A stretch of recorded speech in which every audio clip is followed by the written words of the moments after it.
Si Ryusei ay isang pangit na demon lord na natalo sa huling laban-laban sa magandang bayani at nag-reincarnate para magkaroon ng tahimik na buhay. Pero, nagbago ang lahat ng ang bayani ay nag-reincarnate din sa New World para ipagpatuloy ang digmaan, pero pinapansin siya ni Ryusei para tapusin na ang kanilang alitan. Nagsisimula ang kwento kay Ryusei, isang certified loser na nawalan na ng layunin sa buhay at ginugugol ang bawat araw sa walang kwentang bagay. Ang kanyang tahimik na routine ng propesyonal na pag-aaksaya ng oxygen ay nahinto nang sabihin ng kanyang nakababatang kapatid na may bisita siya. Nabigla si Ryusei kasi walang ibang tao sa labas ng pamilya niya ang nakakakilala sa kanya. Nagulat siya nang biglang pumasok ang isang magandang babae sa kwarto niya at tinawag siyang Demon Lord na may pulang mata.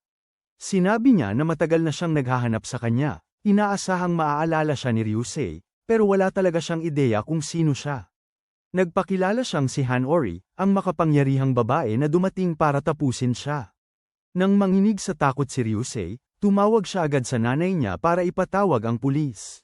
Maya-maya, naalala ni Ryusei na isa siyang Demon Lord mula sa ibang mundo at si Hanori ang baliw na bayani na tinalo siya. Naisip niya kung pinapansin na naman siya nito dahil nagdesisyon siyang maging maayos at walang ginagawa kundi huminga. Para ipaliwanag ang isang araw sa buhay ni Ryusei bilang tambay, ginugugol niya ang mga araw niya sa pag-scroll sa internet, naglalaro hanggang madaling araw, at paminsan-minsan ay nanunood ng mga pelikula o anime para may konting spice. Hindi siya umaalis ng bahay dahil sobra siyang conscious, at pati ang nakababatang kapatid niya ngayon ay tinatrato na siyang basurang tao. Kahit na para na siyang patay na buhay, ang bida natin si Ryusei ay sobrang galing na sa paglalaro ng mga laro para makaalis sa realidad. Sayang, parang si Hanori ay talagang may balak na guluhin ang tahimik niyang buhay. Sinasabi niyang wala siyang masamang intensyon, pero nagbigay babala na ang kabaitan niya ay hindi para sa Demon Lord. Ipinahayag niyang naramdaman niya ang mana niya at sinubukan itong hanapin, na hindi inaasahang makita ang legendary Demon Lord na nakatira bilang isang total shot-in. Determinado si Ryusei na iwasan ang baliw, nagpanggap siyang wala siyang ideya kung sino si Hanori, na lalo lang nagpagalit sa kanya. Ipinilit niyang isa lang siyang baliw na babae, kaya't bigla siyang inatake nito, pero sa kasamaang palad, nahuli sila ng kapatid niya sa isang kainahinalang posisyon, na nag-iwan sa kanilang pareho na nahihiya.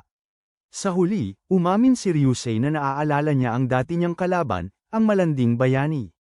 Pinagtalunan ni Hanori na Meteor the Hero ang tawag sa kanya, pero pinaalalahanan siya ni Ryusei na ganoon lang ang pangalan kasi noon, ang budget niya para sa damit ay para lang sa hangin. Sinasabi ni Hanori na kailangan niyang ipakita ang kanyang balat para makuha ang kapangyarihan ng espiritu.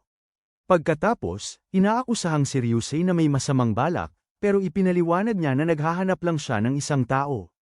Sandaling naantig si Hanori, hanggang sasabihin niyang hindi siya yung hinahanap niya. Kaya't inutusan niya siyang maghanap ng trabaho o mag-volunteer bago siya bumalik sa dati. Ipinaliwanag ni Hanori na kailangan niyang magbayad sa mga kasalanan ng kanyang nakaraang buhay. Pero si Ryusei ay walang pakialam sa kahit ano kundi sa paghinga ng malinis na hangin. Nang imungkahi niyang maging masama ulit para matalo siya, tinanggihan ni Ryusei ang ideya, sinabing gusto lang niyang magmokmak sa sariling kalungkutan. Pinaalalahanan siya ni Hanori na dati siyang Imperial Mage na gumamit ng ipinagbabawal na mahika para maging immortal at mag-high-ganti matapos sirain ang kanyang bayan. Gumawa siya ng hukbo ng mga patay at ginawang bangungot ang kontinente, kaya nakuha niya ang titulong demonyong may pulang mata. Pero, inamin ni Ryusei na ginawa lang niya yun para mag-high-ganti para sa prinsesa na matagal na niyang hinahanap ang kaluluwa, pero wala siyang nahanap na bakas nito sa mundong ito. Nagtawanan si Hanori sa kanya dahil sa sobrang kapit niya sa buhay sa loob ng 2 buhay, bago siya mabilis na humingi ng tawad sa pagmamock sa kanya. Sa kabila ng lahat, sinabi ni Hanori kay Ryusei na kailangan niyang humarap sa responsibilidad dahil ginawa siya para sirain siya. Ngayon na nawala na ang layunin niya, nawala na rin ang layunin niya. Nakatigil ang kanilang pagtatalo nang mahuli sila ng kapatid ni Ryusei sa isang nakakabahalang posisyon, kaya't wish ni Hanori na maglaho na lang siya sa lupa. Nang sumapit ang gabi, habang nag-aayos si Hanori na umalis, pinaalala niya sa kanya na kailangan niyang maghanap ng paraan para makabawi.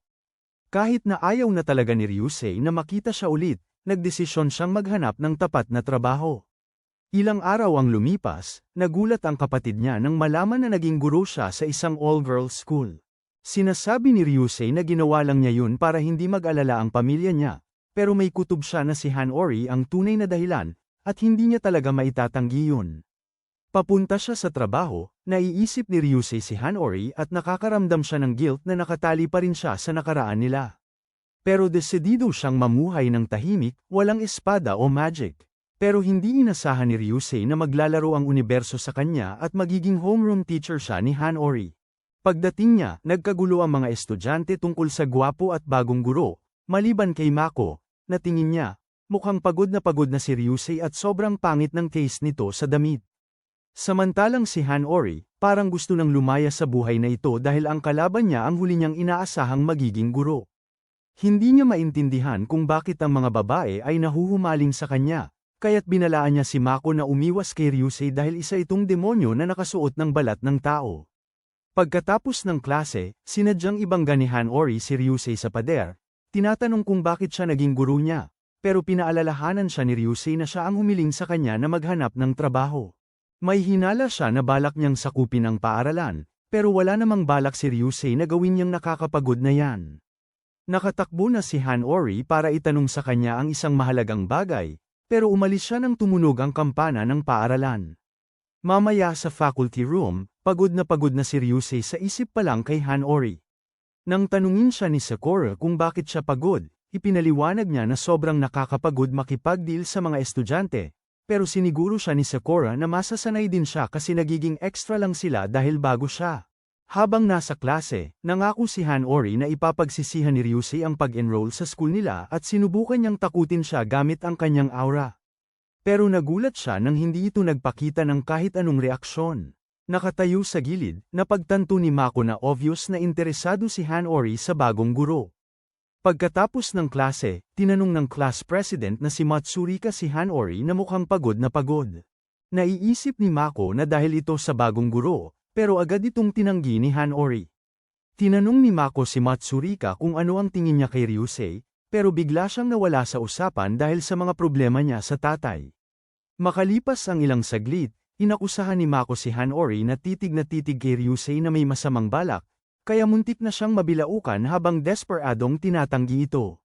Sa huli ng araw, sinadya niyang ma-corner si Ryusei para sabihan siyang magpanggap na hindi siya kilala. Sayang, nakita ni Sakura sila at nagkamali ng akala sa sitwasyon, pero nangako siyang itatago ito bilang sikreto, kaya't nahihiya si Hanori. Pero, nandoon din si Mako at kahit si Matsurika, nakita ang buong pangyayari. Sa klase, sinusubukan ni Ryusei na manatiling kalmado habang hinahabol siya ng kabaliwan ng bida. Sinusubukan niyang magtanong ng natural, pero sobrang nakatutok si Hanori sa kanya kaya hindi siya makasagot. Pagkatapos ng klase, hinayla niya siya papunta sa paborito nilang lugar para batikyusan siya sa pag-ignore sa kanya. Humingi ng tawad si Hanori habang sinasabing tanging kaaway lang ang alam niyang labanan. Napagtanto ni Ryusei na tama siya kasi hindi naman talaga matutulungan ng paaralang ito ang isang mayabang na bayani na umunlad. Nang hamanin siya ni Hanori sa laban, naisip ni Ryusei na naipon lang ang damdamin niya matapos ang isang siglo na walang laban, kaya't nagsuggest siya ng study competition. Pero, biglang naghudini si Hanori nang marinig to. Di nagtagal, napansin ni Ryusei si Matsurika na nakatingin sa kanya mula sa isang sulok, kaya nagtataka siya kung paano niya siya na-offend. Nang dumating si Mako, humingi siya ng tulong, pero sinabi ni Mako na ganyan talaga si Matsurika sa lahat ng lalaki. Agad na nahimasmasan si Ryusei nang marinig to at kumaway siya sa kanya, pero si Matsurika, nakatingin sa kanya na parang galit na pusa. Biglang sumulpot si Hanori at ginawang kompetisyon kung sino ang mas kaakit-akit.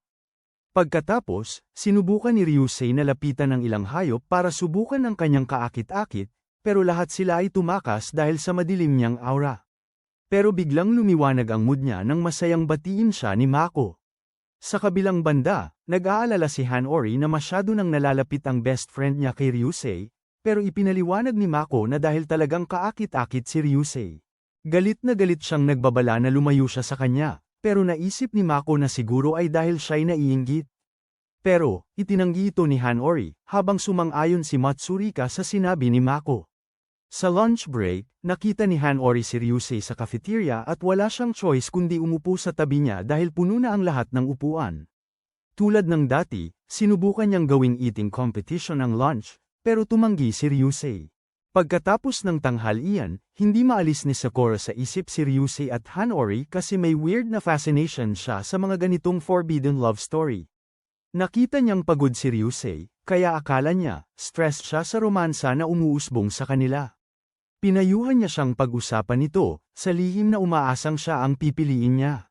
Pagkatapos ng klase, nakatagpo si Ryusei kay Hanori para tanungin kung naramdaman ba niya ang kanyang manate school, pero sabi niya, wala naman. Ipinaliwanag niya na gusto lang niyang masiguro na hindi naaapektuhan ng kanyang madilim na mana ang mga estudyante, kasi may mga tao na naniniwala na pwede itong magdulot ng kasamaan sa mga buhay na nilalang. Tinawanan ito ni Hanori bilang pamahiin, pero nag-aalala pa rin si Ryusei na baka magdulot ng gulo ang kanyang mga kapangyarihan sa mundong walang magic, kaya pinayuhan niya siya na huwag basta gamitin ang kanyang kakayahan, dahil may mga delikadong bagay na pwedeng makahanap sa kanyang mana. Makalipas ang ilang araw, dalawang kainahinalang transfere, sina Mana at Minto, ang dumating sa paaralan, pero walang nakakaalam kung sila ba'y kaibigan o kalaban. Pagkatapos ipakilala sina Mana at Minto sa klase, humiling ang kanilang guro, si Sakura, kay Ryusei na bigyan sila ng tour sa paaralan. Pinapagalitan niya ang mga girls na gawin ang kahit anong unreasonable na hilingin kay Ryusei, dahil siya ang pinakabago sa mga guro, kaya't nagprotesta si Ryusei. Habang nanunood mula sa malayo, lalo pang naniwala sina Matsurika at Mako na si Ryusei ay isang scumbag na nagtatayo ng harem. Tungkol kay Mana, siya ay isang chill na girl, na gusto ng marami dahil sa kanyang banayad na ugali, pero minsan nagiging sobrang delusional at clumsy siya. Samantala, si Minto ay maliit at may maikling pasensya na madalas magpahayag ng kanyang opinyon nang walang pag-aalinlangan. Sa tour, sinabi ni Mana at Minto kay Ryusei na matagal na silang magkaibigan at nagdesisyon silang maglipat sa parehong paaralan. Pero, medyo nagdududa si Ryusei sa pagdating nila, pero iniisip niyang baka nag-o-overthink lang siya. Habang nagpapatuloy ang tour, pinuri ni Ryusei ang paaralan, pero tinawanan ni Minto ang all-girls school bilang pugad ng drama. Pagkatapos ipakita ang campus, nakasalubong nila si Hanori, na parang walang pakialam. May hinala si Ryusei na may mga pagdududa rin si Mana tungkol sa mga bagong transfer. Biglang huminto si Mana at sinabi niyang naamoy niya ang isang mahiwagang amoy, na nagpapakita na may kakayahan siyang makaramdam ng nakatagong tamis, tulad ng mga lihim sa pagitan ng mga tao. Pero ang cryptic na pahayag niya ay nag-iwan kay Ryusei at Hanori na hindi mapakali, kaya nagkita sila sa isang abandoned classroom para pag-usapan ito. Natatakot si Hanori na nalaman ni Mana ang kanilang tunay na pagkatao, habang si Ryusei naman ay may hinala na naamoy niya ang deflection spell ni Hanori sa cafeteria. Pero, naniniwala si Hanori na nalantad ang kanilang mga pagkatao dahil nag-resonate ang mana ng bayani at ng demonyo kapag magkalapit sila. Para malaman ang katotohanan, nagpasya sina Ryusei at Hanori na akitin sina Mana at Minto sa abandonadong silid-aralan. Nagtago si Ryusei sa loob ng isang storage cabinet, pero bigla namang pumasok si Hanori, at doon niya naisip na sobrang kailangan na niyang umihi. Nagpanik si Ryusei at nagmakaawa sa kanya na huwag doon gawin yon, kaya't nag-joke si Hanori na baka fatal ang golden shower ng bayani para sa isang demonyo. Pero inamin ni Ryusei na gusto lang niyang protektahan ang dignidad niya, kaya't nagmadaling lumabas si Hanori, at doon niya nakita sina Mana at Minto na naghihintay sa labas. Pagkatapos ng nakakahiya na pangyayari, tinanong ni Hanori ang mga kainahinalang transfer tungkol sa kanilang pagkatao. Bigla, idineklara ni Mana na sila ang rom-com police, at ang mission nila ay pilitin sina Ryusei at Hanori na maghiwalay. Agad na itinanggi ni Hanori na sila ay magkasintahan, habang si Minto, na walang pakialam, ay nagreklamo na gusto lang niyang mag-share sina Mana at Hanori ng mga malalaking orange dahil flat-chested siya. Kinabukasan, hinahatak si Minto papuntang gate ng paaralan para magbatian sa umaga, na labis niyang ikinainis. Mas lalo pa siyang naiinis nang dumating si Hanori at agad na naging sentro ng atensyon. Sinabi ni Ryusei sa kanya na sikat si Hanori, at kadalasang siya ang nilalapitan ng lahat para ayusin ang kanilang mga problema. Dahil dito, naisip ni Minto na si Hanori ay parang isang bayani mula sa isang nobela. Maya-maya, nakatagpo si Ryusei kay Hanori na nagdadala ng mga kahon at nag-alok siyang tumulong. Habang naglalakad, tinanong niya siya kung ano ang pakiramdam ng maging bayani siya. Sobrang saya ni Hanori sa tanong na yun, at sinimulan niyang ikwento kung paano siya nahatak sa labanan ng isang prinsesa, na sinusubukang iligtas ang kanyang prinsipe mula sa isang madilim na Diyos. Sa labanan, ginawa ni Hanori ang lahat para matulungan ang prinsesa na magising bilang isang bayani at kahit na tinalo ang mga madilim na puwersang target siya, pagkatapos nun ay nabasag niya ang spell na nakaapekto sa prinsipe.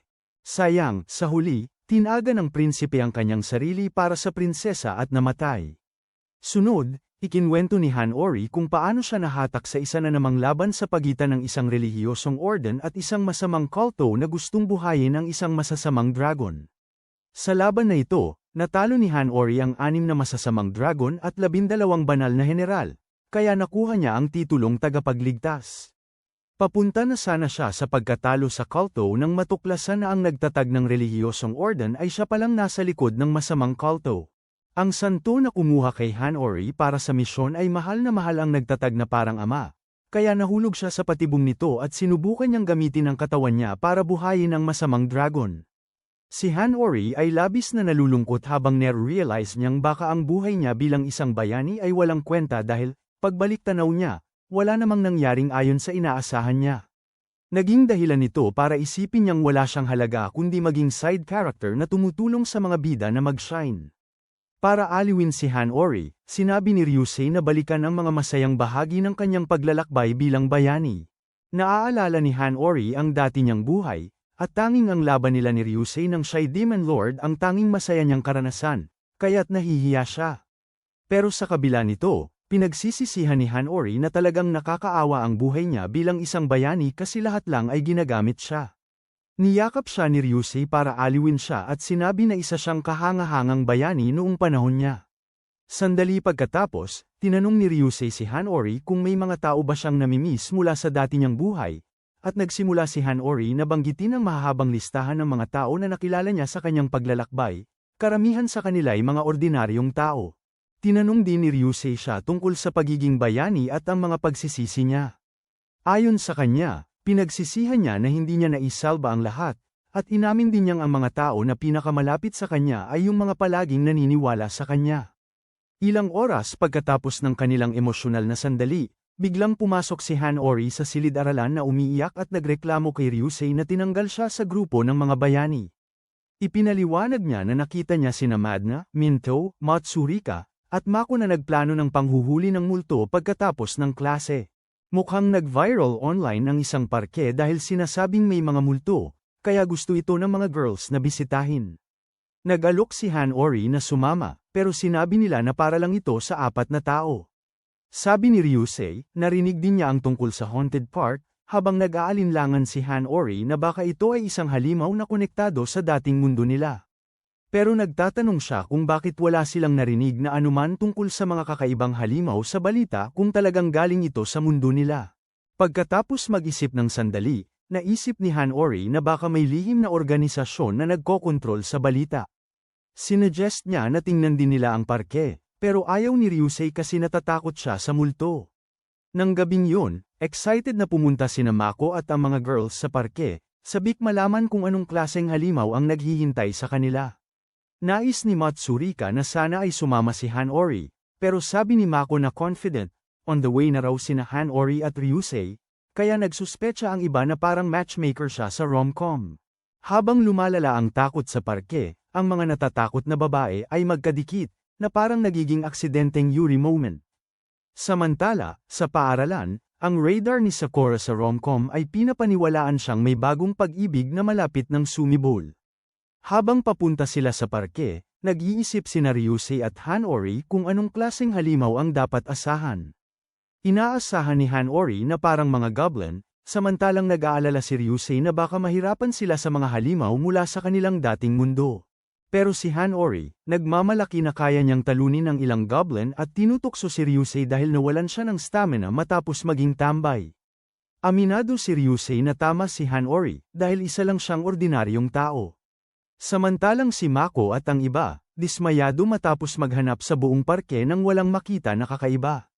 Tapos, tinanong ni Mana kung sila ni Ryusei at Hanori ay nagde-date, at si Mako at Matsurika ay buong tiwala na sinabing oo, na nagpalala kay Mana. Maya-maya, akala ng mga girls ay si Hanori yung malayo, pero natuklasan nilang isang higanteng halimaw pala yun. Habang nagpanik sina Mako at Matsurika, nagcast si Mana ng Magic Circle para pigilin yung nilalang habang sumama si Minto para sabay nilang talunin ito. Nakatago malapit, pinapanood ni Ryusei at Hanori ang laban, at excited na nagbibigay ng commentary si Hanori, hindi alam na naririnig ng mga girls ang bawat salita. Di nagtagal, dumating ang cleanup crew ni Mana at Minto, at naiwan si Hanori na nagtatanong tungkol sa tunay na pagkatao nila. Una, pinakalma ni Mana ang mga tao na pinauwi na nila si Matsurika at Mako matapos nilang burahin ang alaala nila gamit ang mahika. Ipinaliwanag nila na ang halimaw ay isang eater mula sa ibang planeta na kumakain ng tao. Pagkatapos, ibinulgar ni Mana na galing sila sa isang lihim na organisasyon na tinatawag na Oz, na binubuo ng mga mangkukulam na humaharap sa mga kakaibang sitwasyon. Tinatanong din niya si Ryusei na makipagtulungan sa kanila bilang isang kasosyo dahil ang posisyon niya bilang guro ay sobrang magiging kapaki-pakinabang sa kanila. Nagtataka si Ryusei kung bakit siya ang pinili, pero sabi ni Mana, instinct lang daw yun. At ayun na nga, nag-join na ang bida at ang demonyong Panginoon sa bagong grupo dahil sa instinct. Pagkalipas ng maikling usapan, naiirita sina Hanori at Ryusei kasi parang wala silang nagawa kundi manood. Nang ma-realize nilang di na sila ang mga bida sa mundong ito, nagdesisyon si Hanori na magdaan na lang sa buhay na parang walang direksyon. Tinanong ni Hanori si Ryusei kung gaano na lang ang natira sa mga kapangyarihan niya. At sinabi ni Ryusei na nawala na ang karamihan sa mga demon powers niya, lalo na yung malalakas na spells. Nagtataka si Ryusei kung paano balak gamitin ni Hanori ang mga kapangyarihan niya, pero mas pinili ni Hanori na magpahinga lang sa tabi. Kahit na wala siyang balak, sinasabi niyang gusto pa rin niyang protektahan ang mga mahihina kapag may pagkakataon. Tapos, nagbiro siya na handa siyang protektahan si Ryusei ngayon na wala na siyang silbi, pero tinanggihan ni Ryusei ang alok, kaya nakuha siya ng sermon mula sa kanya. Kinabukasan, nahati ang klase ni Hanori sa mga grupo para sa pagluluto, pero mas gusto niyang maging mayaman na dating bayani kaysa humawak ng mga gulay. Tinawag siya ni Mako na carnivore, pero iginiit ni Hanori na mas parang squirrel siya kasi mas gusto niya ang prutas at mani. Talagang ayaw niya ng mga kamatis kasi naaalala niya ang mga tomats, nakakainis na munting halimaw mula sa dati niyang mundo na nag-iiwan ng kalat. Sinabi ni Mako na ang pinakamalaking kahinaan ni Hanori ay nawawalan siya ng gana sa buhay kapag naubusan siya ng data. Bawat palusot ni Hanori ay agad na pinagtawanan, kaya naman naiinis siya. Saka sinabihan ni Mako si Hanori na ibuhos ang lahat sa cooking class para mapabilib si Ryusei, at agad namang tinanggap ni Hanori ang hamon. Nagsimula na silang magluto, at pinuri ni Mako si Hanori sa galing niya. Sabi niya, akala niya walang kwenta si Hanori. Pero sinabi ni Hanori na si Matsurika ang walang kwenta na puro kain lang. Samantala, sa faculty room, hindi mapigilan ni Ryusei ang pag-iisip tungkol sa mana at sa magic ni Minto, na para sa kanya ay kamukha ng sinaunang magic. Nasa malalim siyang pagninilay nang biglang may nagsalita, si Hanori, na nagbalik sa kanya sa realidad. Inabot niya ang tanghalian na ginawa nila, at humihingi ng feedback mula sa kanya.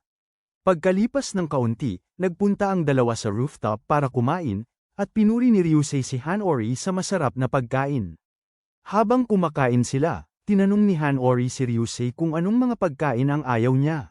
Sabi ni Ryusei, ayaw niya ng green peppers kasi naaalala niya yung mga hell peppers, mga nakakainis na munting halimaw na umaatake sa grupo. Tinanong siya ni Hanori kung ano kinakain niya nung siya pa yung Demon Lord, at sinabi ni Ryusei na kumakain siya ng miasma. Sinabi ni Hanori na bilang isang hero, dati siyang kumakain ng matigas at luma na tinapay. Makalipas ang kaunting oras pagkatapos ng lunch, bumalik si Hanori para ibigay sa mga babae ang feedback ni Ryusei tungkol sa pagkain nila. Pagkatapos, nilapitan ni Hanori si Ryusei na sobrang saya, na nagbigay sa kanya ng hinala na may masama siyang balak. Na-shock si Ryusei nang bigla niyang ipaalam na may dungeon sa mundong ito. Pagkatapos ng klase, nagtungo ang dalawa sa tinatawag na dungeon, na isang abandonadong istasyon ng subway lang. Excited si Hanori sa mga pwedeng mangyari, pero binalaan siya ni Ryusei na mag-ingat, kasi baka makatagpo sila ng eater. Pero, pagkatapos ng ilang oras na paghahanap, wala silang nahanap at naligaw pa, kaya naman sobrang naiinis at nagsisisi si Hanori. Nagdesisyon silang magpahinga, at habang nagkukwentuhan, sinabi ni Ryusei na sana kasama nila ang mga kaalyado tulad ni Mana at Minto sakaling makatagpo sila ng halimaw. Sa puntong ito, sobrang nababato na si Hanori at bigla na lang siyang naupo sa lupa na parang walang pakialam.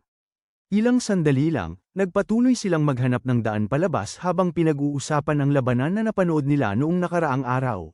Maya-maya, yung delusional na isip ni Hanori ay nagsimula ng mag-imagine ng mga eksena na nagde-date sila ni Ryusei sa isang dungeon.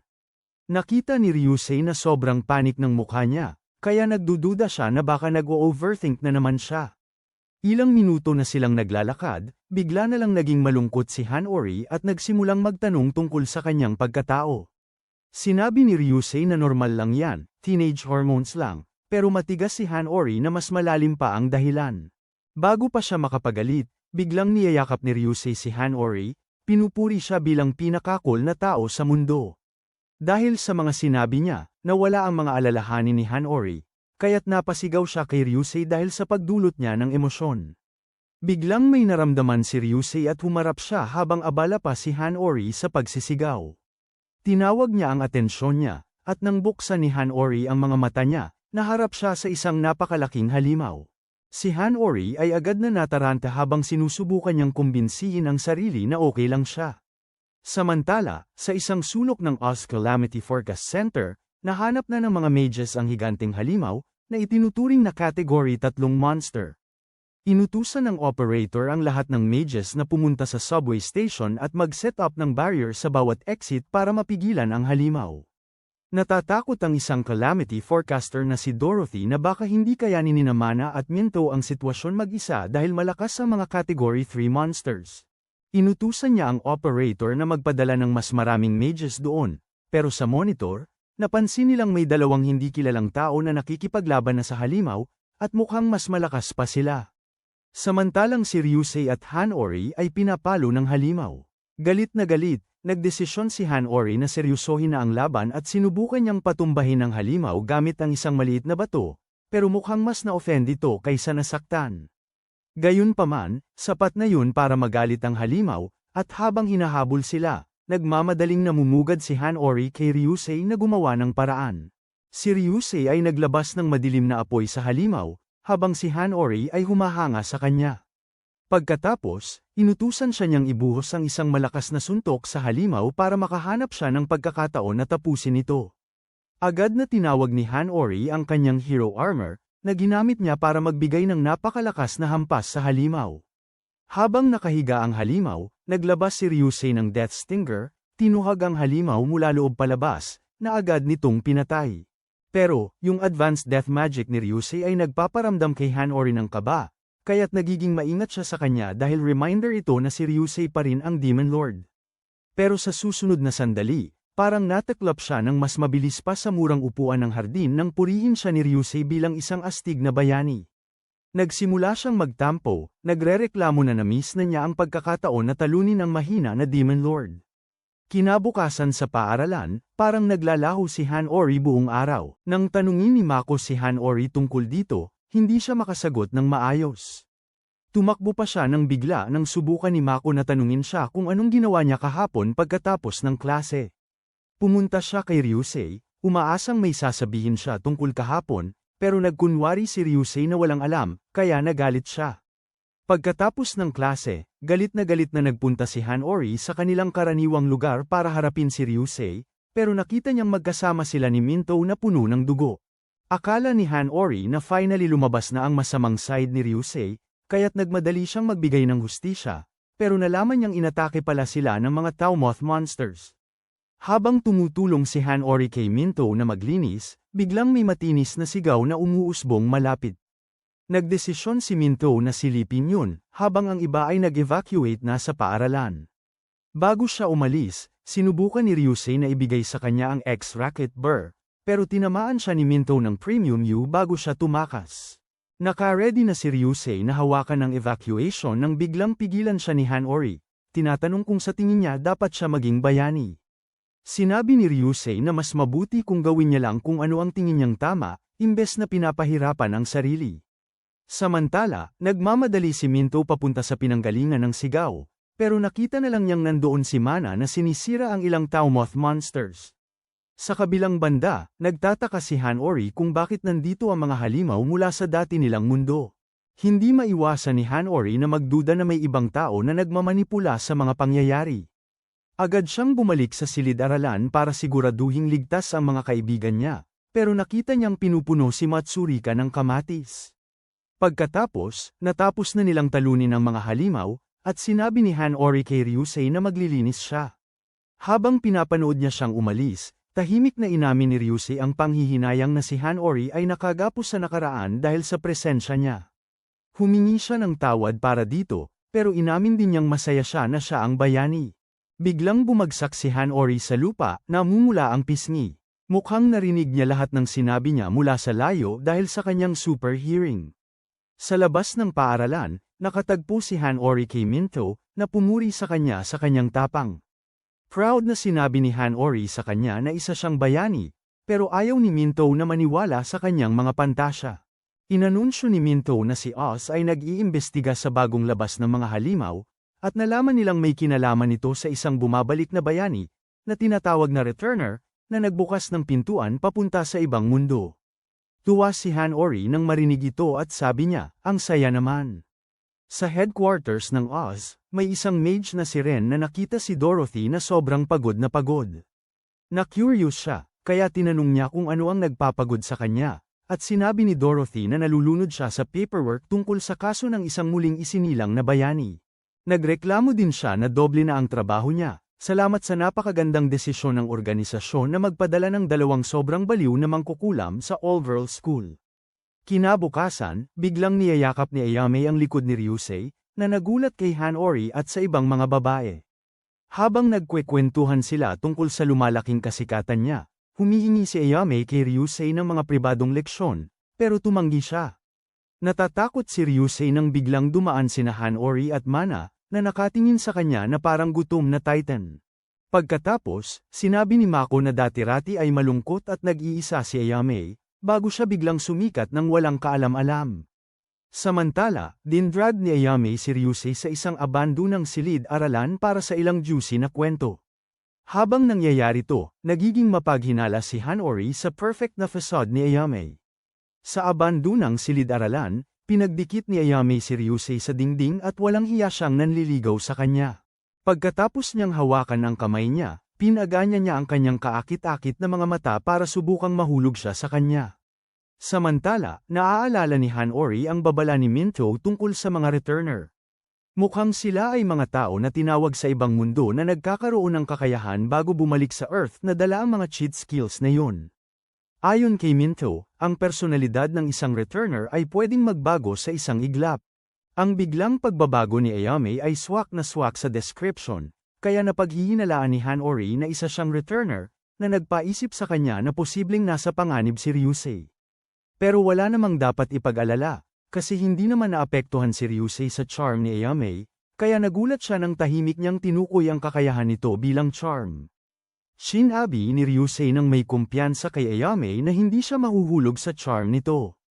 Nang tumanggi siya, sinabi niya na tinarget lang siya nito kasi akala ng appraisal skill niya ay madali siyang biktima. Nagulat si Ayame nang malaman niyang alam niya na isa siyang returner, kaya't muling tiningnan ang mga stats niya at nakumpirma niyang isa lang siyang karaniwang tao, na nagbigay sa kanya ng hinala na baka nagtatrabaho siya para sa mga mangkukulam na bagong soltes sa paaralan. Nakarelief si Ryusei dahil naglagay siya ng mga countermeasure laban sa appraisal, kaya walang paraan para malaman ang tunay na pagkatao niya. Biglang bumigat ang mukha ni Ayame, kaya't tinanong ni Ryusei kung ano ang gusto niya. At sinabi ni Ayame na gusto lang niyang makabalik sa mundong dati siyang bayani, dahil may tungkulin siyang patayin ng Demon Lord. Na-offend si Ryusei nang marinig ito, kasi siya rin ay isang Demon Lord.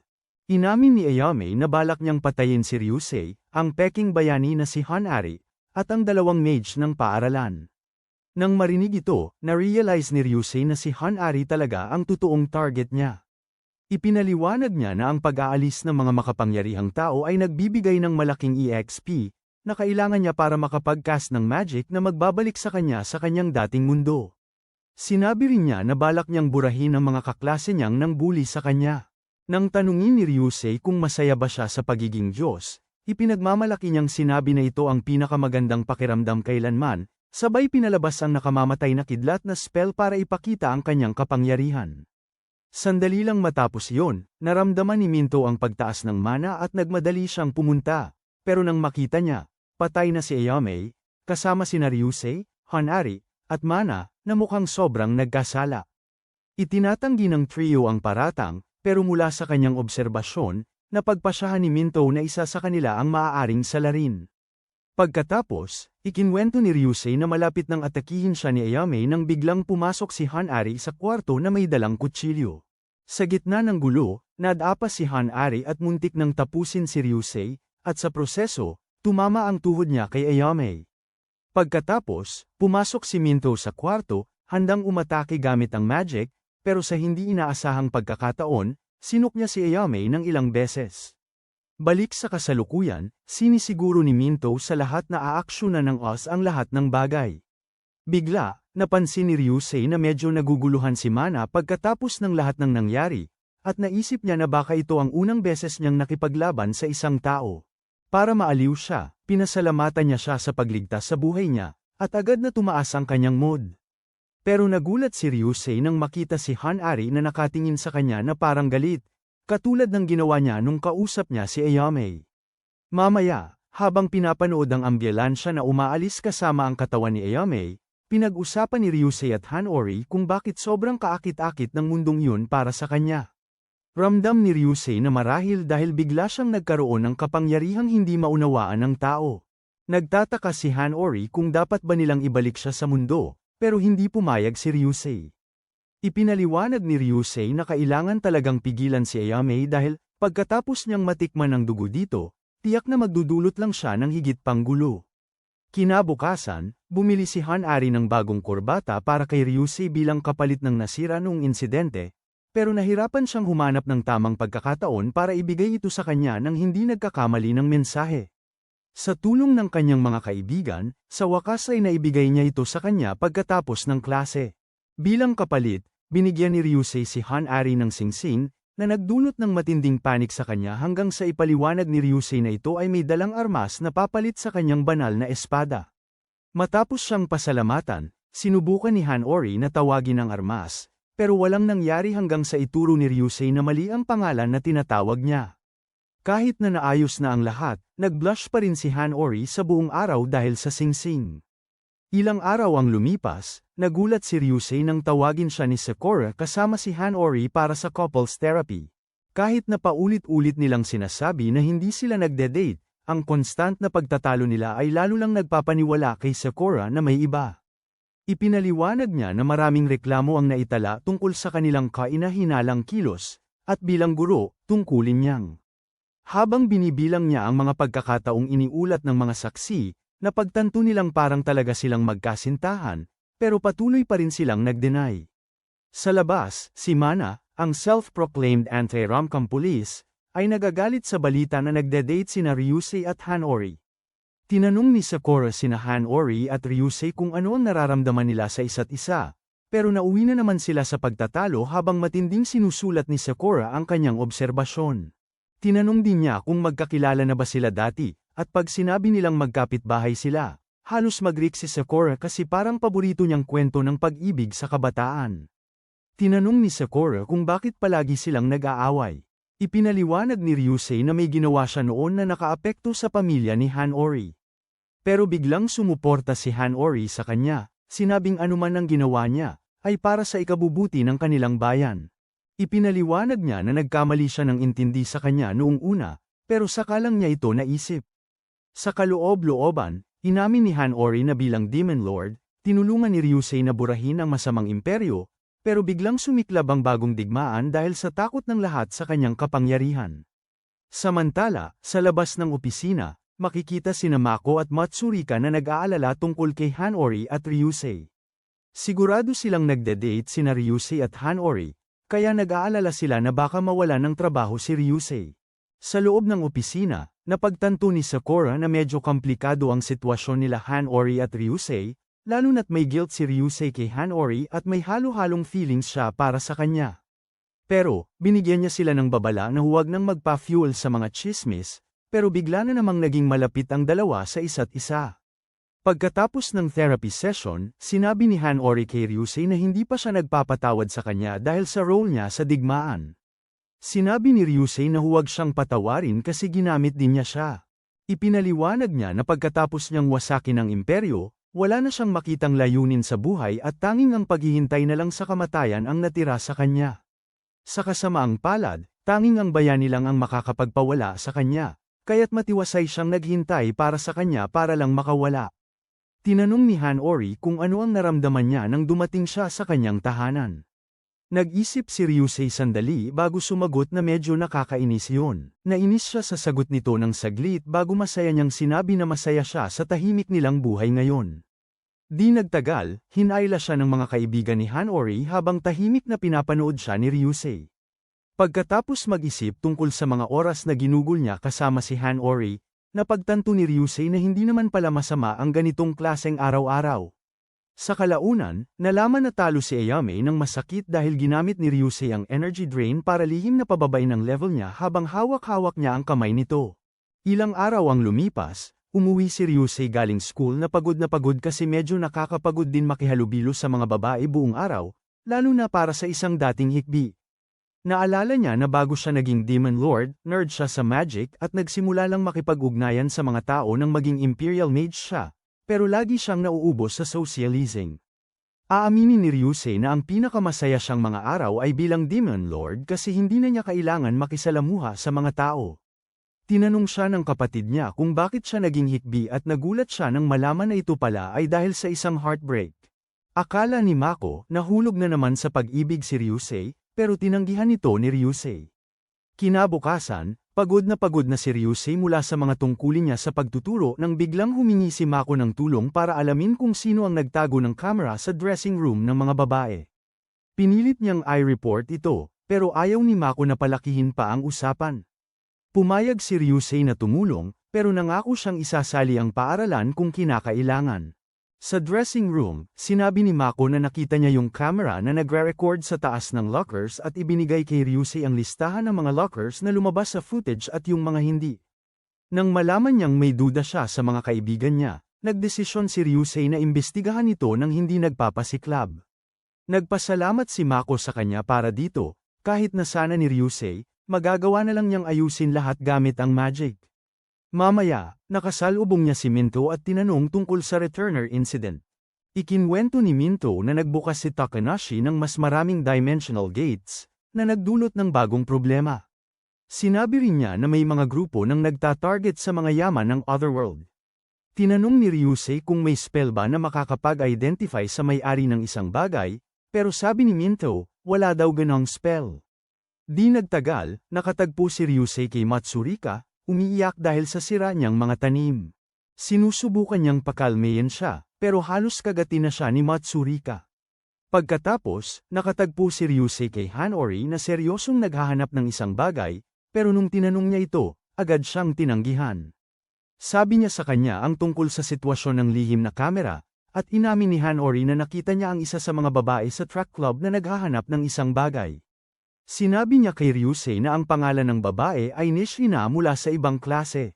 Mabilis na tumakbo si Ryusei para makita si Nishina, na nagsabi sa kanya na nag-set up siya ng camera para mahuli yung magnanakaw kasi nawala yung kwintas niya. Nag-sorry si Nishina sa paglikha ng hindi pagkakaintindihan, habang si Ryusei ay nangako na tutulungan siyang hanapin yung kwintas. Nang sumunod, sa wakas ay nahanap niya yung kwintas at sinabi sa mga babae na isang uwak ang salarin. Ipinaliwanag niya na pumasok ito sa bukas na bintana at sinira rin yung taniman ni Matsurika. Humihingi ng tawad si Nishina kay Mako, at sa wakas, naghalikan at nagkaayos ang dalawang babae. Pagkatapos ng klase, may isang random na lalaki na nakikita mula sa malayo na nagmamasid sa paaralan dahil sa Mana at Minto. Mukhang ang pangalan niya ay Richard, isang ahente mula sa Wand, isang organisasyon na gustong alisin si Oz para makuha lahat ng yaman mula sa mga multi-dimensional gates. Bigla, may isang projectile na tumama kay Richard at na-knockout siya, at ang gumawa nito ay si Ryusei, na gumamit ng kombinasyon ng spells para ma-knockout siya mentally, at ang epekto nito ay tatagal ng 2 linggo. Hindi na nagtataka si Ryusei na dumating ang kaaway kasi nawarningan na siya ni Minto tungkol dito. Mamaya, pupunta siya para ibalik kay Hanori ang singsing niya na matagal na niyang hinahanap. Lumabas na nakahanap din siya ng singsing sa pugad ng uwak. Hindi nagtagal pagkatapos ng klase, tinanong ni Mako si Hanori kung mayaman ba siya, at agad namang nagmalaki si Hanori tungkol sa kayamanan niya. Pero sinabi ni Mako sa kanya na wala siyang rich girl vibe, na ikinagalit ni Hanori. Nang maglaon, pinaalalahanan ni Mako si Hanori na kailangan nilang makahanap ng regalo para kay Ryusei. Iminungkahi niya na gamitin ni Hanori ang kanyang rich girl instinct para makahanap ng something elegant. Agad na nagsuggest si Hanori na bigyan siya ng fountain pen, pero sa kasamaang palad, sobrang mahal ito para sa dalawang broke girls. Tinanong nila si Matsurika kung anong opinyon niya, at nagsuggest siya na kumuha ng matatamis. Sabi ni Mako at Hanori, astig yung idea. Bigla na lang naalala ni Mako na malapit na ang Valentine's, kaya sabi niya kay Hanori na gumawa ng tsokolate para kay Ryusei. Pero sabi ni Hanori, wala naman silang ganong klaseng relasyon. Samantala, sinabi ni Minto kay Mana na nag-uusap sina Hanori at ang iba pa tungkol sa araw ng mga puso. Nagtataka siya kung yung mga tangang yun ay may ibang napag-uusapan maliban sa romansa. Si Mana, na parang anti-boy-girl rom-com police, agad na nagpa siya na sumama sa kanila, umaasang sana ay mapalitan ng usapan sa isang love story ng mga babae. Sa staff room, tinanong ni Sakura si Ryusei kung anong klaseng estudyante siya, umaasang heartthrob siya noon. Sa kasamaang palad, inamin ni Ryusei na siya lang pala ay isang loser na puro tsokolate lang galing sa nanay at kapatid niya ang natanggap. Samantalang patuloy ang mga girls sa pag-uusap tungkol sa mga regalo, nagsuggest sina Mako at Matsurika na si Hanori na lang ang magpakita kay Ryusei sa isang nakakagigil na paraan. Nagdesisyon silang magpakasawa sa snacks habang nag-uusap, pero nauwi silang lahat sa tulog sa huli nilang klase. Pagkatapos ng school, pinakiusapan ni Hanori si Ryusei na samahan siya sa patrol kahit na mas gusto niyang magpalamig sa loob ng bahay sa kanyang day off. Kinabukasan, nag-ayos si Hanori para sa kanilang meeting, pero si Ryusei ay parang walang pakialam sa itsura. Pinuri niya si Hanori sa pagdadamit, pero medyo nainis si Hanori nang sabihin niyang wala namang kailangan sa lahat ng iyon, sakaling kailanganin nilang makipaglaban. Nagsimula na ang dalawa sa kanilang patrol, habang si Hanori ay tinanong si Ryusei ng napakaraming katanungan tungkol sa Dimensional Gate. Nag-aalala siya kung saan sila makakahanap ng isa ngayon, pero sinabi ni Ryusei na mas mabuting mag-enjoy na lang sila hanggang sa may lumitaw. Si Hanori ay totally nabigla nang marinig to kasi parang date talaga. Agad silang nagpanik nang makita si Sakura malapit. Para maiwasan ang sermon, hinayla ni Hanori si Ryusei papasok sa masikip na mall. Nagdesisyon si Ryusei na maglibot-libot sa mga tindahan, pero si Hanori ay nagpanik kasi parang date na nga ang outing nila. Sa puntong ito, mas gusto pa niyang makipaglaban sa oso kaysa magtagal pa sa isang date kasama ang isang lalaki. Mamaya, nag-stop sila sa isang dessert shop para kumain ng matamis bago ipagpatuloy ang kanilang lakad. Humingi ng tawad si Ryusei kay Hanori dahil sa suot niyang parang tambay, at tuwang-tuwa si Hanori nang marinig ito. Naisip niya na siguro, sa tabi ng isang kagandahan tulad niya, ay nahihiya siya sa hitsura niya. Pero pinuri pa rin siya dahil mas maganda na ang mga hairstyle niya kumpara nung nagsimula siyang magturo. Pero feeling ni Ryusei, mas pangit pa siya ngayon dahil sa stress. Nagkwentuhan sila at nagreklamo na hindi sila kasing kapaki-pakinabang ng mga mage mula sa Oz. Matapos nun, nagdesisyon na silang umalis kasi wala namang nangyari sa mission nila sa mga halimaw. Nasa isip na ni Ryusei na mag-suggest ng ibang event nang biglang magpanik si Hanori na baka maging date ito. Buti na lang, may narinig silang sigaw at nagmamadali silang lumabas para sa isang monster attack. Sobrang saya ni Hanori, kasi ibig sabihin, hindi niya maituturing na date ang outing nila. Pagkatapos nilang talunin ng monster, nag-shopping sila. Sinubukan ni Hanori na bigyan si Ryusei ng chocolate stick para sa energy boost, pero pinilit siya ng mga bag na ipasubo ito sa kanya, kaya't nahihiya siya. Kahit si Jay, ang professional na pahirap sa mga magkasintahan na naglalandi sa public, alam na wala talagang ka-game-game ang dalawa. Ilang araw ang lumipas, nakatagpo ni Hanori si Minto, na nagtanong kung anong hayop ang gusto niyang maging. Sinabi ni Hanori na gusto niyang maging pusa, at agad namang binago ni Minto siya sa isang pink na pusa. Sobrang saya ni Minto kasi gumagana na yung bago niyang spell, pero si Hanori, galit na galit. Nang tinanong ni Hanori kung gaano katagal ito tatagal, sabi ni Minto, mahigit 2 oras. Galit na galit, biglang umalis si Hanori bago pa makapagpaliwanag si Minto na kaya niyang i-cancel yung spell. Si Mana, na nandoon at nakita lahat, sobrang inis na inis. Mamaya, nakatagpo si Hanori kay Matsurika, isang cat lover na sabik na makipaglaro sa kanya. Pero si Hanori, parang wala lang, kaya nagdesisyon si Matsurika na kumilos na parang pusa, pero hindi ito umubra. Dumating si Mako at nag-alok na turuan siya kung paano mapasaya si Hanori gamit ang cat teaser. Nangako si Hanori na hindi siya maluloko, pero mabilis na bumalik ang kanyang pusa instincts. Hindi nagtagal, pumasok si Hanori sa faculty room at nakita si Ryusei. Nagtataka siya kung nakilala ba siya nito, pero wala siyang ideya. Sa halip, tuwang-tuwa siya na may hayop na hindi siya tinatrato na parang basura. Nagdesisyon si Ryusei na bigyan siya ng pangalan, pero agad na ayaw ito ni Hanori, hanggang sasabihin ni Ryusei na ang pusa ay nagpapaalala sa kanya ng isa sa magaganda niyang estudyante. Tinitingnan niya ang phone niya, nag-aalala kasi di pa siya nakakausap ni Hanori buong araw.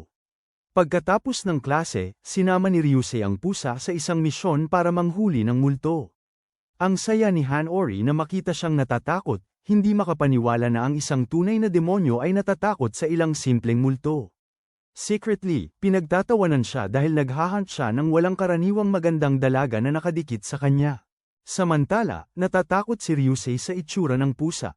Nagdesisyon siyang mag-focus sa paghahanap ng multo, kaya kinuha niya ang ilang gadget para sa ghost detecting, sabik na makamit ang kanyang pangarap na maging ghostbuster. Sobrang saya ni Ryusei nang biglang tumalon ng pusa sa kanyang balikat, dahil karaniwan ay iniiwasan siya ng mga buhay na bagay. Habang naglalakad sila, ipinaliwanag niya na isang trauma sa pagkabata ang dahilan kung bakit siya ganito kitakot. Ayon kay Ryusei, nung bata siya at 2 kaibigan niya ay napadpad sa sementeryo. Pagkatapos nun, parehong nagkasakit ng matindi yung mga kaibigan niya, habang si Ryusei naman ay nagsimulang makakita ng mga bangungot tungkol sa isang multo na pinipigilan siya. Alam ng mga matatanda na isa sa mga bata ang nagdala ng tuyong daliri ng tao mula sa sementeryo, kaya tinawag nila ang pari para magsagawa ng exorcism. Nakabawi yung mga kaibigan niya, at tumigil na rin yung mga bangungot ni Ryusei. Si Hanori ay natatakot sa kwento, hanggang sa masiguro ni Ryusei na poprotektahan siya. Mamaya, habang nagpapahinga si Ryusei at pinapadama ang pusa, hindi niya maiwasang mag-alala kay Hanori. Bigla, ang pusa sa kanyang mga braso ay nagbabalik sa anyo ni Hanori, na nagbigay sa kanila ng parehong hiya. Sa sumunod na umaga, nananatiling awkward ang sitwasyon sa pagitan ni Hanori at Ryusei. Pagkatapos ng klase, nakasalubong ni Hanori si Minto ulit, na nagtatanong sa kanya tungkol sa paborito niyang prinsesa. Nang hindi nag-iisip, masayang pinili ni Hanori ang maliit na sirena. Tulad ng dati, nag-cast si Minto ng tahimik na spell, na ginawang pipi si Hanori tulad ni Ariel. Nagtataka si Minto habang si Hanori, na naiinis, ay biglang sinampal siya sa mukha. Agad siyang tumakbo para magreklamo kay Ryusei, pero hindi niya magets kung ano ang sinasabi niya. Dahil sa inis, sinampal siya ni Hanori sa mukha. Kinuha niya ang kamay niya at gumamit ng spirit magic para makipag-usap. Medyo kinakabahan, sinabi ni Ryusei na masyado siyang malapit, pero sinabi ni Hanori na yun na lang ang paraan para makapag-usap sila. Ayon sa balita, para magamit ang whisper spell, kailangan niyang sobrang lapit sa taong hinahawakan niya. Sinabi ni Hanori kay Ryusei na ginamit na naman siya ni Minto bilang laboratory rat. Pinayuhan siya ni Ryusei na ipakuha kay Minto na i-cancel ang spell, pero inamin ni Hanori na nagkaroon siya ng nosebleed. Sabi lang ni Ryusei, mag-sorry na lang siya. Bigla, nakatanggap siya ng mensahe mula kay Minto, sinasabing may mainit na Amazoness monster na katulad niya sa campus. Sinusubukan ni Ryusei na isipin ito nang biglang may nakakatakot na, hindi kaaya-ayang babae ang tumalon sa kanila. Si Ryusei at Hanori ay sobrang natatakot nang makita ang nilalang. Agad na hinayla ni Ryusei si Hanori palayo habang napansin ng monster na ito ay tumutugon lang sa tunog. Habang na-distract ang halimaw, nagtago ang dalawa sa likod ng pader at nagpatuloy sa pag-uusap gamit ang bulong na spell. Si Ryusei ay takot nang biglang simulan ni Hanori ang kwento tungkol sa nakakatakot na zombie show. Sabi niya, tapos na ang sangkatauhan kung sakaling dumating ang mga mabilis na zombie. Pero sinabi niya kay Ryusei na isang pari lang ang kayang magtanggal ng napakaraming ganon. Dahil dito, napansin ni Hanori na parang namumula si Ryusei dahil sa lapit nila, kaya't lumapit siya ng husto para asarin siya. Pagkatapos niyang asarin ng todo, sinubukan niyang ipagpatuloy ang random na kwentuhan nila, pero biglang bumulong si Ryusei sa kanyang tenga, na nagpa-fluster sa kanya. Sayang nga lang, nalaman ng halimaw ang kinaroroonan nila. Instinctively, pinrotektahan ni Ryusei si Hanori, pero si Mana ay nakapagpasabog sa halimaw bago pa ito makasugod kay Ryusei. Pagkatapos ng nakakatakot na karanasan, bumalik sina Ryusei at Hanori na sobrang pagod. Sinamantala ni Hanori ang pagkakataon para batukan si Ryusei ng kaunti bago umalis. Kinabukasan, nakatanggap si Ryusei ng sulat na nag-aanyaya sa kanya sa rooftop. Agad siyang pumunta sa rooftop, kung saan nakita niya ang isang magandang estudyante na si Asahina Eriko na naghihintay sa kanya. Tumatakbo ang puso ni Ryusei, umaasang may aamin sa kanya, pero bigla siyang sinabihan ni Asahina na mamatay, na nag-iwan sa kanya na nakatulala. Inakusahan siya ni Asahina na siya ang dahilan ng mga dimensional rifts, kasi ramdam niya ang malakas na madilim na aura na galing sa kanya. Agad na sinubukan ni Ryusei na ipaliwanag, pero ayaw siyang bigyan ni Asahina ng pagkakataon. Pagkatapos, nag-transform siya sa parang low-budget na Wonder Woman at sinubukang atakihin siya, pero naharang ni Hanori ang atake gamit ang kanyang espada. Nagulat si Asahina habang nagtatanong si Hanori kung nahuli na ba ni Ryusei ang isa na namang magandang babae, pero itinanggi ni Ryusei ang paratang. Pinagsabihan ni Asahina silang dalawa na nagde-date, pero mabilis na itinanggi ni Hanori yan. Kaya't tinanong ni Asahina kung bakit siya nagdedepensa kay Ryusei na may madilim na aura. Agad na naisip ni Hanori na may katwiran siya dahil talagang Demon Lord si Ryusei. Inakusahan pa ni Asahina si Hanori na kabit ni Ryusei, pero itinanggi ito ni Hanori. Sinubukan ni Ryusei na kumbinsihin si Hanori na ipagtanggol siya at ayusin ang hindi pagkakaintindihan, pero hindi siya pumayag. Pagkatapos, inakusahan ni Hanori si Asahina na isang succubus dahil sa suot niyang damit, pero iginiit ni Asahina na isa siyang magical girl gaya niya. Pero, malinaw na sinabi ni Hanori na siya ay isang marangal na muling isinilang na bayani. Sa wakas, nagkaroon ng pagkakataon si Ryusei na ipakilala ang sarili bilang dating Panginoon ng mga demonyo. Nang malaman nilang lahat na may mga hindi pagkakaintindihan sila, nagpasya silang simulan muli sa pamamagitan ng pagpapakilala. Nakaramdam ng guilt si Asahina nang malaman niyang si Ryusei ay nag-iimbestiga rin sa mga dimensional na puwang. Napag-isip niya na ang madilim na aura na naramdaman niya mula sa kanya ay dahil siya ay dating Panginoon ng mga demonyo. Pagkatapos mag-sorry sa hindi pagkakaintindihan, sinabi ni Asahina na isa siyang magical girl mula sa isang alternatibong dimensyon na kilala bilang Earth 13. Ayon sa kanya, maraming paralel na mundo ang umiiral sa universo na ito, at siya ay ibang bersyon ng Asahina mula sa mundong ito. Mukhang naligaw siya sa mundong ito matapos siyang lamunin ng isang rift sa dimensyon. Samantalang si Hanori, hindi niya talaga magets kung ano ang pinag-uusapan nila. Si Asahina ay nagbihis ulit sa kanyang uniforme bago niya ipaalam na nararamdaman niya ang kapangyarihan ng mga espiritu kay Hanori. Ipinagmamalaki namang sinasabi ni Hanori na dahil siya ay isang bayani na may proteksyon ng mga espiritu ng liwanag, pero si Asahina ay walang ideya kung ano ang sinasabi niya. Tinanong ni Hanori kung pwede ba siyang maging magical girl, at sinabi ni Asahina na posible daw yun. Gusto rin malaman ni Hanori kung mapapasama ba siya sa parehong astig na outfit ni Asahina. Pagbanggit niya nito, agad na naiisip ni Ryusei at Asahina na nakasuot siya ng wannabe Wonder Woman na outfit. Si Hanori, galit na galit sa ideya ng pagsusuot ng ganitong nakakaakit na damit. Pagkatapos, patuloy na nag-iisip si Ryusei tungkol sa usapan nila ni Asahina, na pagtanto niyang ang dating mundo niya ay parang parallel na mundo. Nakita siyang malalim ang iniisip. Akala ni Hanori ay nag-i-imagine siya tungkol sa kanya sa sexy na outfit at tinawag siya, pero mabilis itong itinanggi ni Ryusei. Habang nag-aaway sila na parang matandang mag-asawa, tahimik na umalis si Asahina. Speaking of Asahina, abala siya sa pakikipaglaban sa mga halimaw sa kanyang mundo nang biglang may dimensional rift na nagdala sa kanya sa ibang mundo na may isang buwan lang. Alam niyang nasa ibang mundo na siya nang makatagpo siya ng mga tao at ang kakaibang pagkain nila. Nang tanungin ni Hanori kung ano ang ibig sabihin niya sa mga tao, ipinaliwanag ni Asahina na ang mundo niya ay may iba't ibang uri ng species. Sinasabi niyang may mga ibang parallel na mundo na nagpalitan ng kasarian, mga hayop, at pati na rin mecha, pero nahihirapan si Hanori na maniwala. Salamat sa panunood hanggang dulo. Huwag kalimutang tumutok para sa mga susunod na episodes, at siguraduhing i-drop ang paborito mong karakter sa comment section kung excited ka na para sa susunod na episode.